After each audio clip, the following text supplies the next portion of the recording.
Hello, I'm Ronnie Eldridge. Welcome to Eldridge and Company. Terrie Williams is an agent for change, but not the kind she started out to be. She trained as a social worker, but she now heads her own very successful public relations firm, writes books, lectures, mentors, and passionately believes in the powers of faith and love. You've written, I have this book here, Plentiful Harvest, and it talks about all the different, how many virtues? 7 virtues? 7 virtues, Yeah, 7 living virtues. But you say that everybody has a calling. Yeah. How did the calling, tell us about it? Well, and relate it to you. I mean, I think our real job on this earth is to figure out what it is that we're meant to do. And I have found, although my life has taken a lot of different routes, that there's this recurring theme. And that is just that I'm here to be one of God's servants. I'm just here to do whatever I can to make a difference. And when it's all said and done, I just want it to be said that I did the best with what I could, and just tried to make a difference. And so I feel like my mission is to help people to realize their potential. Where I can provide guidance and direction, I do that. But whenever I meet people, I always ask them what their passion is. Really, really interesting answers. Some people have never been asked the question. Others, at a waitress one day, and she was like, nobody ever asked me that. She said, thank you, because it started her to thinking about, her life. But, I am a social worker, by profession, and I found the work very draining. I decided that I wanted to make a lot of money in this lifetime legally, and it wasn't going to happen in social work. So I started to pursue this public relations thing, and I really thought I was leaving social work behind, but I now know that I will be one until the day that I die. It's always the same. Yeah. And it was that I was able to utilize the wealth and the voice and the clout of my rich and famous clients to make a difference in other people's lives. I always use the agent for change. I once spoke at a conference of social workers, and I've always been attracted to politics. And we share the thing when you said in the book that you grew up wanting to change the world, and that's what I always wanted to do, and that's why I went into the political thing. I'm not guided by God, though. It's a difference that I was looking for it in a way to talk about our faith and everything. But they talked about an agent for change, and I thought to myself, that's what I am. Yes. But my life's been very serendipitous, except like yours, if you look at it, there is a core that goes through it, and it is, in effect, trying to change the world. Yeah. So you took from helping people in a hospital, you were working in a hospital, right, to going to helping people who are performers or who have a business to enable themselves to go on. Yes, to realize their potential. Yeah. And doing that. And it's also, it's kind of funny because the social work really helped me because, when you're in the public eye and people kiss your behind 24/7, it turns you sometimes into monster-like, And so I had to really kind of bring some understanding to a lot of my clients. Somebody didn't want to get into a car because it was the wrong color, and, people taking milk baths, and just crazy things. And just to realize that, if you could look back to when each of us were 3 or 4 years old, it would tell the whole story. So interesting. It would tell the whole story and I know that I would have patience with them because, I'm no day at the beach, and some people are very patient with me. So I learned to be patient with them, and also to try to impart that, nobody stays on top forever.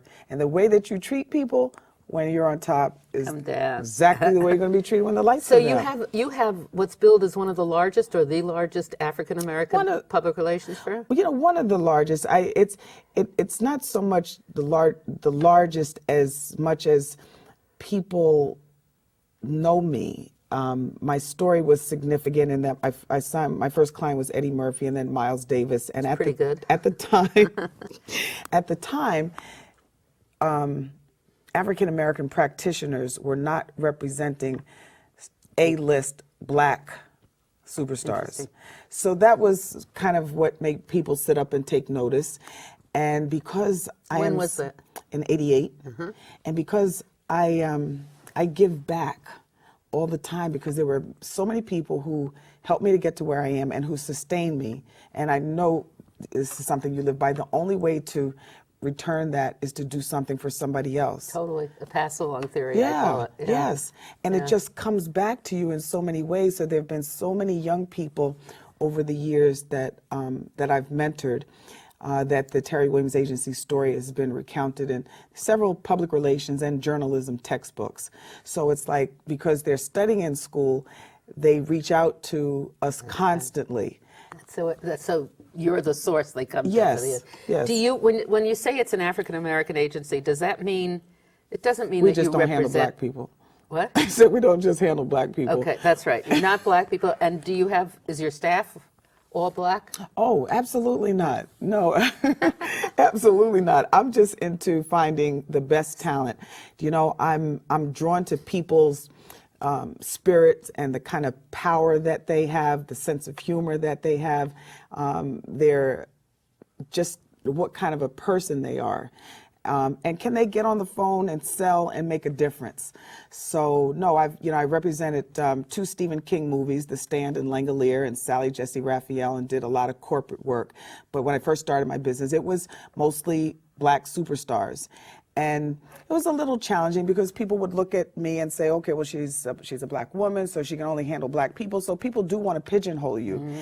And I've heard people say, well, you know, that's not fair. Well, you know, everything in life isn't fair, you know? Absolutely. And when you see somebody on, I don't know, a news magazine show who has absolutely they can't move anything on their body, but by blinking their eyes, they can type a college paper, that's somebody who's overcome an obstacle, you know? Anyhow. And you try then to take, because I mean, how did you grew up being this effervescent? Oops. That's all right. Okay. You grew up being an effervescent, outgoing person? Well, you know what? The truth of the matter is, and you were probably, I'm really very shy. So am I. Yes. Right. I think we discussed that, right? Yes. Yes. Yeah. It's like what you have to do to be this agent of change. We have to step outside of ourselves. So how did you get yourself to be assertive enough to start this business? Well, you know what? It was always in my blood. I knew that I had to have my own. Even though I didn't want anyone telling me what to do, I still have clients who try to do that, okay? But I just knew that I had to have my own. And I do a lot of speaking around the country, and whenever I go out, I always have butterflies in my stomach. But I know that I have a message, and so that becomes more powerful than anything else. And I've spoken with a lot of people, you know, like us, who they're public speakers, or if you look at like a Robert De Niro or Michael Jackson, Johnny Carson, I remember, used to say this all the time, that, you know, when he steps into his thing, he's another person. But outside of that, he considers himself an introvert. Yeah. So you do what you got to do. Would you have that same drive and the speaking and the interest if you also didn't have the faith in your religion? That's a good question, Ronnie. I think, yes, I think that I would, but it's my faith that sustains me, because life is very, very challenging. And I need my faith in God keeps me going. I've been very blessed with wonderful people around me, but it's my faith in God that keeps me going. And it's also, you know, I recently just started really talking about the fact that I suffer from depression. And I decided that I needed to talk. Actually, God told me to talk about it because I wrote about it briefly in A Plentiful Harvest, but still kind of ran away from it. So it's like, if you didn't read the book, you really didn't know. And then I remember this reporter, when I went out on book tour, this reporter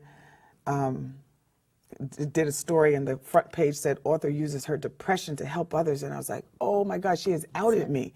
I said, what is it that, I mean, I feel very similar to you. I mean, I lack the same faith in religion, but otherwise, I want to change things. I want to make people, I mean, I believe in justice and equality and dignity of people, and people should be treated that way and everything else.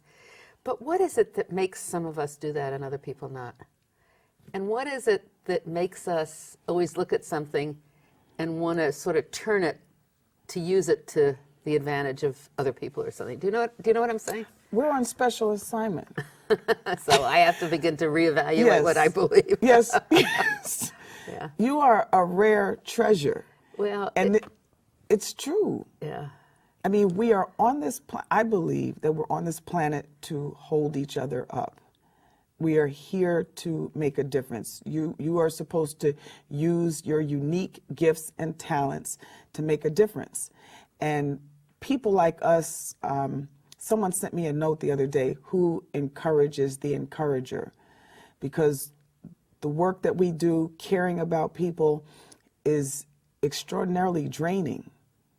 But you find more and more attention to that. I mean, we now pay attention to caregivers, right? It becomes More. we're talking about taking care of older people, people who take care of people with AIDS. Yes. I mean, increasingly, the public becomes more aware of the needs. Yes. And that's due to other people like you who say, this is what we have to do, right? I mean, Yes. it's what makes it start to move Yes, around. I would say. Yeah.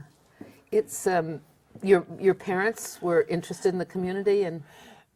Yes, both of them, my mother was the only one of 9 children who graduated from high school and then went on to college and graduate school, and my sister and I finished. My dad had to drop out at like the 8th or 9th grade. Both of them were abandoned by their fathers, and so the mothers had to hold down the fort. But yeah, early on, I got a sense, I remember when my father's business, the company that he was working for went bankrupt, and he decided to start a business. But I remember being really frightened, thinking that I didn't know what was going to happen to us. But, you know, it's like we never skipped a beat. It's great, yeah. So, and my mother, I mean, what did it take? You know, she was a sharecropper's daughter, so what was it about her that was so special that she was the only one of 9 to graduate? The whole question of resiliency and what makes some people really have that thing to move ahead and others not is so interesting and so Yes, it important is. if we Yes. could only model it. So have you ever had a client that you've fired because you couldn't stand them? Well, you know what? I once had, I did resign an account, but it wasn't because I couldn't stand it. It was, it was with Eddie, and you know, you and I were talking about race earlier. I had been representing him for like 6 years, and I was his choice, not his manager's choice. And one day I got a call from his manager, and he said, well, effective immediately, you know, Eddie has a new publicist, and you two are gonna, so I said, okay, so now what does that mean? Who's gonna do what? He said, well, here's her number, you call her and you guys figure it out. So I was totally blown away by that. And she was major in Hollywood. She was representing Tom Cruise and a host of other people. And what I knew, Ronnie, was gonna happen was that because she was so big in Hollywood, that she would end up handling all the mainstream press, and Terrie was going to be relegated to black press after 6 years of handling everything. So he was my biggest paying client at the time, and I just I couldn't compromise my integrity like that. I just couldn't. And so I wrote a letter to him and resigned, and didn't hear anything. And it was I had to make that decision, but it did feel a little weird to not be able to say, you know, that I'm not Eddie Murphy's publicist anymore.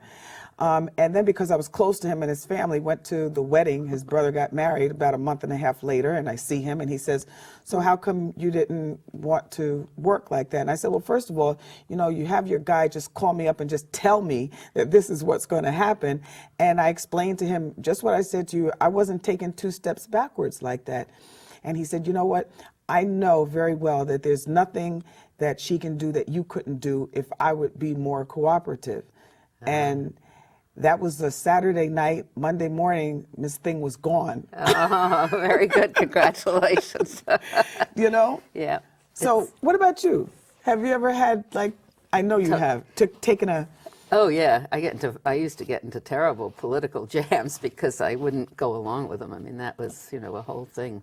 You've written now, what, 3 books? 3 books, yes. The first book was about business. Yes. Starting your how company. How to be successful in life and business by paying attention to the little things. Because there are hundreds of people who want what you want and who do what you do and have the same credentials. So how do you stand out? So you're an entrepreneurial person to begin with. Yes. Yeah. Fiercely independent. And Do you have attention deficit disorder? I do. What made you ask me that? You too? No, I don't know if I do, but I do swear have I somebody do. who does, and I think it goes along a lot with an entrepreneurial personality. Oh, that's interesting. But this is totally unprofessional questions. Anyway, let's That's go from cool. there. The second book was about teens. Yes. And out of that came your foundation? Yes. I was reading, I told you on the internet, some of the reviews Mm-hmm. of the book about teens. What's it called? Stay Strong, Simple Life Lessons for Teens. And it said that it was a very good book, et cetera, et cetera. And then it says, mostly for African American teens.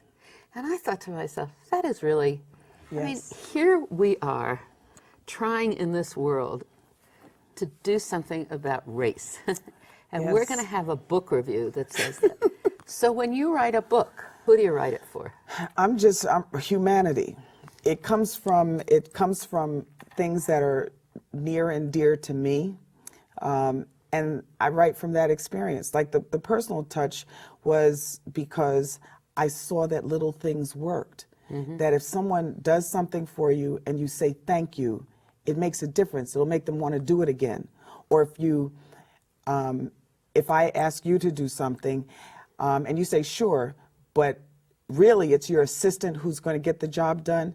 So I send a thank you note to the assistant too, and nobody pays attention to the assistant. Yeah, I know. Do you know what I'm saying? Do all the work. Yes. And it's just, Yes. is he there or is she there? And then Yes. you just ignore. So when you honor people for just, I always say you have to be nice to everyone because you never know in what disguise, I'm not going to say, well, usually I say you never know in what disguise God is going to come to you. But I'm going to say for your sake, Ronnie, that Thank you. you never know in what disguise the help is going to come from. Yeah. So which is why you got to be nice to everyone. A friend of Absolutely. mine has a job, she's a VP at Mercedes-Benz. She found out about the job because a custodian told her about it. It wasn't posted. Isn't that something? Those little things.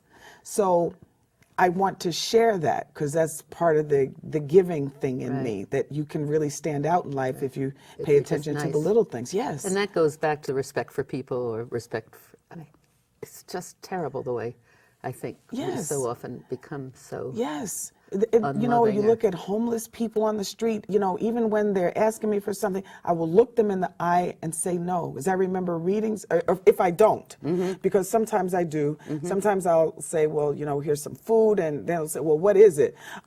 Exactly. My love that? husband, Jimmy, said, just a minute. And he goes inside and he gets a sandwich and he brings it out to this lady. And she looks at it, she says, what is it? I'm a vegetarian. And she gives it back to him. Got the nerve to be picky. I loved it, but we laughed about it. But and I remember clearly several homeless people being interviewed just saying one of the worst parts is that being invisible, that people just look right through you. So at least if I'm going to say no or whatever, I'll just look you in the eye and say, I'm sorry, I can't. So you're writing for everybody. Except there is some interesting things, because there is some definite things that I read in this book that are more, I think, common in a black community than in the community that I live in, for instance. But it's interesting, and I love learning about it. And then I have to tell you, because this is really funny, you were talking about Judaism and the Jewish community. And I don't think, but we'll talk about that another time, that you reflect the whole Jewish, there isn't any single Jewish community. It's an interesting thing, but we have to go. Another time we'll do that. But I went to a little Jewish nursery school, and then I went to Brandeis, so I I know you went to Brandeis. Brandeis. That was an incredible time. like Was that the roots. time that there was a lot of organized and unrest up there? No, it you was were a little after that, yeah. How did you get to Brandeis? The vice principal at my high school knew someone there and just said, that's where you need to be. Isn't that great? So I didn't really apply. It was like applied to Brandeis, and I got in a year early, and that was it. Was it a good experience? It was a really, really good experience. And what I caution a lot of young people about, especially young people of color, is the importance of broadening your horizons, to step outside your comfort zone and to not just hang out with your own kind, Well, that's what I wanted to talk about. That's why the books are so important, because you are writing for everybody, but it also may have a certain particular thing. And then there was an article in the paper about Rachel Nordlinger. Oh, you. And I read that, and it said that she started at your agency. That's right. She's a young woman who is, her title is what, Communications Director for Al Sharpton, but she's really runs his life, right? Yes, Yeah. yes, yes, she does. And I'm related to Nordlingers, so I know that's a Jewish name, or very distantly. But anyway, and I thought to myself, now, here's Rachel Nordlinger, and it's a picture of a black woman, a very beautiful black woman, and she's got this name.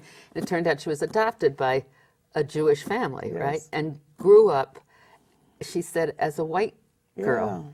Yeah. And now, though, has gone into her other community. So how do we reach that balance? That's what I'm trying to find out. I've gone about it a long-winded way. How do we reach the balance of eliminating the distrust or distaste or what we call racial discrimination or what, and at the same time respecting the cultures and understanding them? And I think that's what most likely what you're trying to do.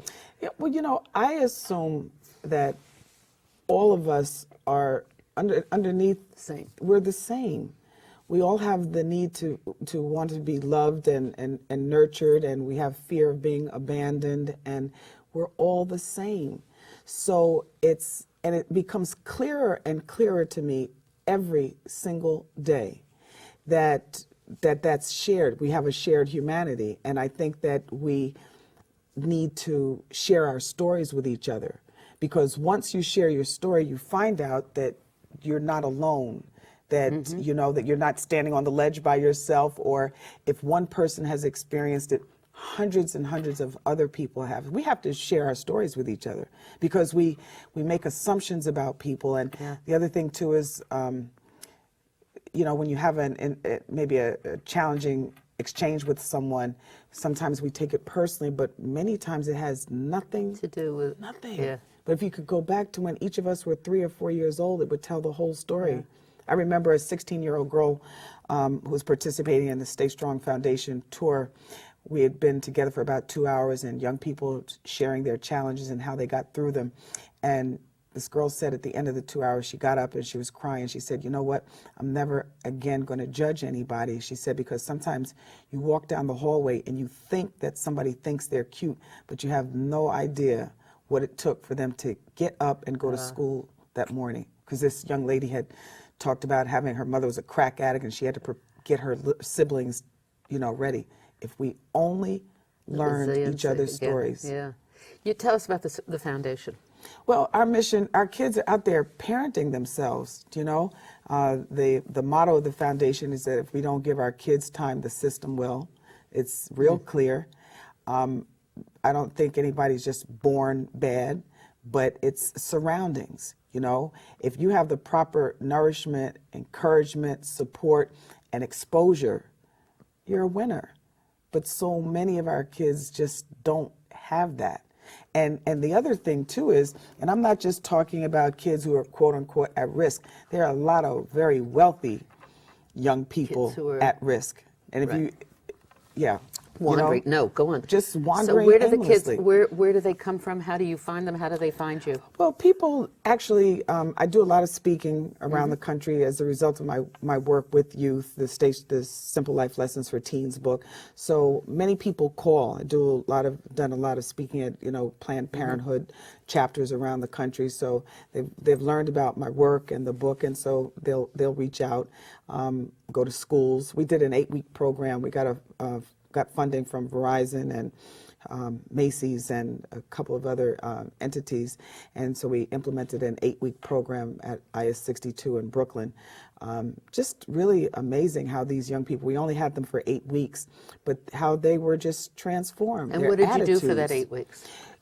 I had a facilitator, Tanya Odoms, who went in. It was like a 45-minute session, 3 45-minute sessions on a Tuesday, and talked with the kids about principles of life, like how you treat people. The amazing thing has been for me is that kids write to me all the time, even from India and Pakistan, saying that the things that I said, first of all, they said, I hope you don't mind or won't be offended, but you seem like a kid to me. I was like, that's the best thing that anyone can say. Because I'm silly and I like to have fun. And so I took that as a compliment. They said, you know, some of the things that you said are things my parents said to me too. They just hear it differently. It's just that you win, and that being nicer to people. It feels better.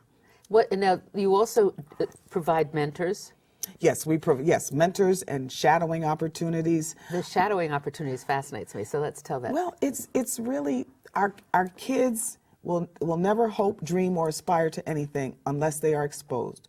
I take them to business meetings, board meetings, sometimes to church, and I don't care if you don't feel like it. I don't care if you go to sleep. Yes, I don't care if you go to sleep, because there were times that our parents made us go to places that we didn't want to go, but we learned and we grew from it and drew on it. And just getting into a room dispels so many myths. Yes, it does. Yeah. Yes, it does. Yeah. I remember taking 5 boys from a group home that I adopted to a black tie dinner. We got them tuxes and sitting down to dinner, and one kid is like struggling to cut his food. 19 years old, he doesn't know how to cut his food. So I showed him how to change up his utensils, and he looks at me like this light bulb went off, and he said, you know, thanks for that. And afterwards, because the food wasn't good, I took them to a restaurant and he orders a steak, and now he's cutting his food like a champ, and he looks up at me and he says, thanks for teaching me that trick. But at the age of 19, learning how to cut your food is a trick, but it shows just how lacking so many youth are today, just because they have nobody. I hate to tell you this, but our program is over. So Terrie, the most recent book is A Plentiful Harvest. Yes. Just give us the email. Can they? Oh, yes. Yes. Thank you. You're It's welcome. T as in Terrie, MWMS as in Sam, at Terrie, TERRIE, Williams.com. You don't want everybody to write you there. Huh? You don't want everybody to write you there. Yeah, they can write. Well, thank you very much.